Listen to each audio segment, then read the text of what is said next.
Welcome to Flicks and TV. In this recap, Aquaman. Lighthouse keeper Thomas Curry discovers an unconscious woman washed up on the shore with a wound in her abdomen. He brings her to his home and shelters her. She tells him her name is Atlanta, Queen of Atlantis, and the two begin a romance from then on. Thomas and Atlanta spend the next few years together, and they become parents to a son, Arthur. Everything seems lovely until one day when a team of Atlantean commandos burst into their home and start to attack with the intention of taking Atlanta back to her betrothed, King Orvax. Atlanta fights back and beats the commandos down, leaving her time to get away with Thomas and Arthur. Atlanta tells Thomas she must return to Atlantis for his and Arthur's safety, but she vows to return to both of them someday. She kisses Thomas goodbye and jumps back into the ocean, leaving Arthur her trident for when he is ready to use it. Years later, we see Arthur as a child on a school field trip to the aquarium. They watch in astonishment as all the sea creatures gather right behind Arthur, and his eyes glow yellow as he has them at his command. 20 years later, a team of pirates led by Jesse Kane and his son David take over a submarine. After subduing the men on board, the villains find that they hit something, or rather, something hit them. It's the now adult, better known by many as Aquaman, coming to the rescue. He makes his way into the sub and starts fighting the pirates, laying them all out with ease before going after the Canes. Arthur rescues the other men while David gets away in another sub. Down in Atlantis, Arthur's half-brother Orm is with Arthur's mentor Nuides Vulko as they prepare to meet with King Nereus of Zebel. Orm wants Nereus to form an alliance with him in a supposed effort to unite the other kingdoms of the sea, but Orm really wants an excuse to attack the surface world. Just then, a blast hits the area and a submarine comes in for an attack. Orm and Nereus round up their forces to strike back, and Orm manages to send the sub crashing to the lowest depths of the ocean.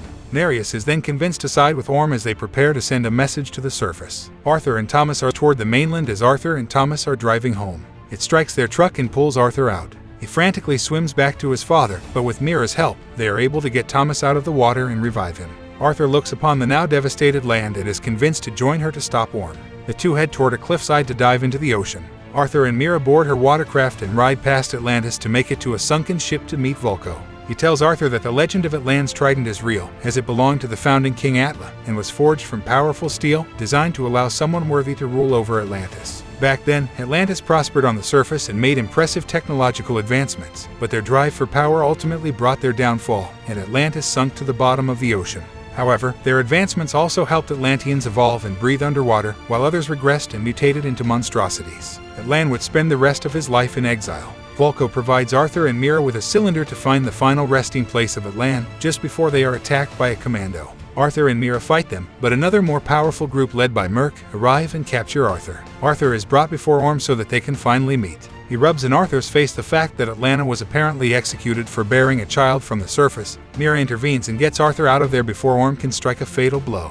The two get away in her watercraft and are pursued by Orm's men. Arthur and Mira board a plane to take them to the Sahara Desert, and they jump out with no parachutes. They walk until they fall down a hole that brings them to an old temple where Atlan's trident was forged. Mira places the cylinder down on a round platform, but nothing happens until she realizes it must be activated with water. After doing so, it activates a holographic message from Atlan with instructions on how to locate the trident. Arthur then finds a bottle with a map inside that tells them their next stop is in Sicily. Arthur figures it out by putting the bottle in the hand of a statue of Romulus, according to Atlan's message. When placed there, Arthur and Mira see the direction of the trident's location, which is in the trench. They are then attacked by David and the commandos, and he now calls himself Black Manta. He fires a laser from his helmet at Arthur, while also using weapons that turn water into plasma blasts. Mira takes on the commandos while Arthur battles Manta. Arthur manages to send Manta flying and accidentally blasting himself with his own laser before he falls into the ocean. Orm finds out that Vulko was working against him and he orders his men to imprison Vulko. As they sail through a storm, Arthur and Mira are attacked by the creatures of the trench. They fight back, but a huge horde comes out and forces them to go underwater as the ship is destroyed. Just when it looks like they are doomed, they are pulled out of harm's way by a mysterious being who takes them to another location above the surface. To Arthur's surprise, it's Atlanta. He embraces his mother for the first time in years. He also tells her how Thomas has been waiting for her to return after all this time. Atlanta tells Arthur and Mira how she escaped her execution and has been stranded in an uncharted sea. She points out to Arthur that the trident is located behind the waterfall, and only the one true king may enter and come out with the trident. Arthur enters and is faced by Carathan, a gigantic monster that guards the trident. She doubts Arthur's worth and tries to attack him, but Arthur then uses his powers to communicate with her, something that only Atlan was also able to do. Carathan is convinced and allows Arthur to pull the trident from Atlan's skeleton, giving him greater power and also a new suit.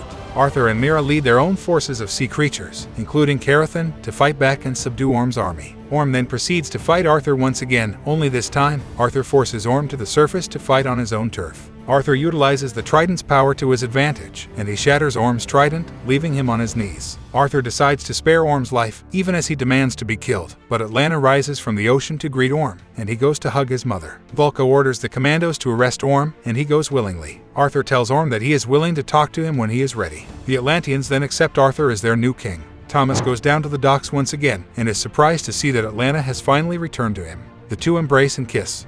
He has now accepted his position as a son of the land, as a king and protector of the seas, and as Aquaman. Midway through the credits, David is shown to be alive, and he is found by Stephen Shin, a conspiracy theorist obsessed with Atlantis and Aquaman. When David wakes up, he finds Stephen checking out the Atlantean tech. David offers to show Stephen how it works if he helps him find and kill Arthur. Watch more DC recaps here. Thanks for watching.